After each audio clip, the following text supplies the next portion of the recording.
Alarm bells are going off for growing religious persecution in the predominantly Hindu nation of India. A new law in the northern state of Uttarakhand even goes as far as penalizing certain forms of, quote, forced religious conversion with life in prison.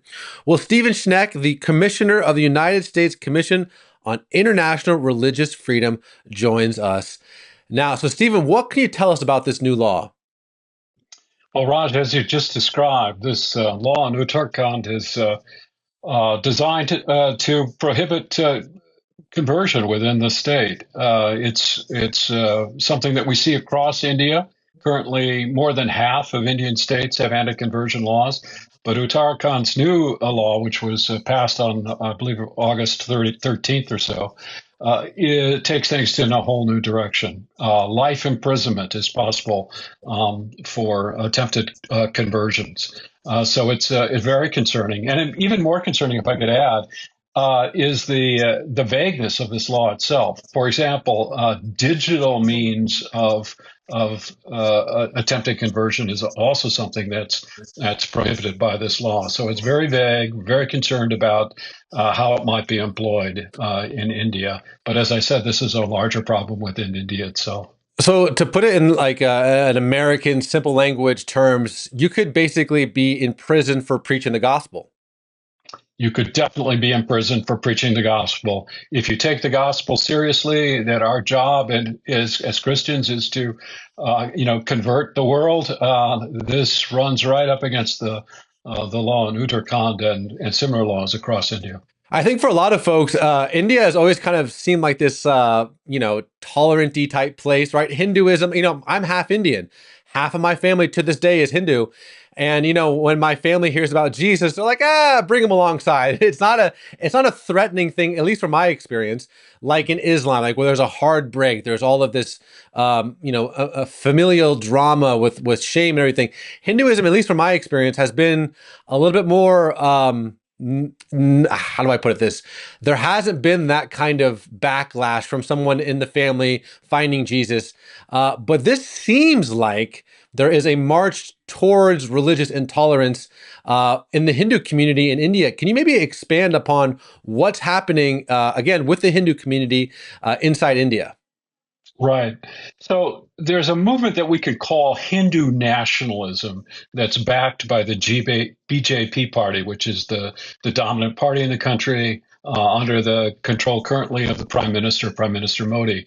And the BJP party's been using, I would even say, weaponizing Hinduism for political purposes. And as part of that, there has been an effort on the part of governments across India to to marginalize non-Hindu religions, and so Muslims, Christians, Sikhs, and indigenous religious practices and so forth. These are all running up against the surging Hindu nationalism that's characteristic of Indian politics right now. So here's the question. What is forced conversions?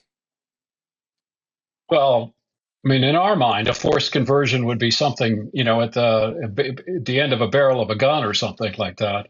But the way that the Indian state governments have been interpreting it, really just any kind of proselytizing, the normal thing that people would do, talking about their religion in public life and saying what a great religion it is in public life, or on social media, that can be interpreted as forced conversion in India today. And so it's setting a dangerous precedent for religious freedom within that country.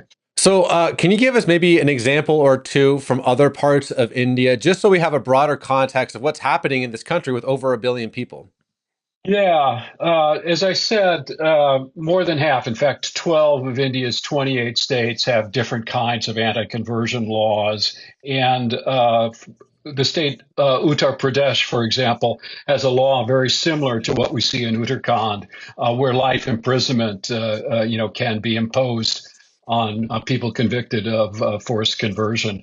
So these are some examples. And if I could kind of go beyond the question about conversion, many of these laws are inspiring or inciting communal violence against Christians and Muslims and Sikhs within the country as well. We remember just a couple of years ago a number of Christian churches being burned. Even two Jewish synagogues were burned in the northeastern part of India as a result of this kind of communal violence. So it's something that we're watching very closely at the Commission. Well, obviously, we're going to have you back on. Religious Oh, please, persecution yeah, is a big part of what we cover here on CBN News. But while I have you, and I know you're a very busy man, and thank you for answering all these questions about India. pleasure. In general, what would you like the CBN audience to know about the state of religious freedom around the world? Like, what's something that we should keep our eye on? Right now, we're seeing an uptick of religious persecution around the world. Some of it's associated with rising religious nationalism that I just mentioned, such as the Hindu nationalism in India. In other places, though, we see, the state under in authoritarian regimes trying to crack down on religion because it doesn't want any sources of authority or any appeal to the Mm. truth beyond that which the state itself is imposing. Nicaragua, for example, is a good illustration of a place where that's occurring right now.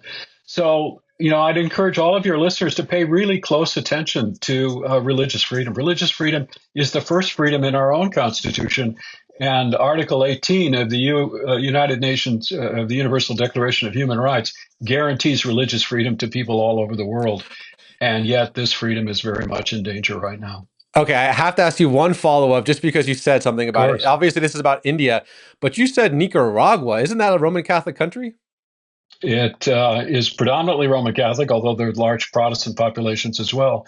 But yeah, the regime of Daniel Ortega and his wife, Maria, has been cracking down on the Catholic Church. They've driven nuns from the country. They've Wow. seized Catholic institutions and Protestant institutions as well. It's an example of what I described: authoritarian governments cracking down on religion because they don't want people to have access to any source of truth or any Mm. validation in their lives other than what the state itself provides. Well, I want to end with this, which is if you're watching this and you're in one of these countries and you feel that religious persecution, as I was getting prepared for this conversation, Stephen, God brought me to Lamentations, not an often quoted book, chapter 3, verse 55 says this: I called on your name, Lord. From the depths of the pit, you heard my plea. Do not close your ears to the cry for my relief. You came near when I called you, and you said, do not fear. Stephen, my brother, thank you so much for coming on. Again, we're going to have to have you back on. But for now, my friend, God bless. Please, Raj, I'd enjoy it. Thank you very much. I really appreciate this. Thank you.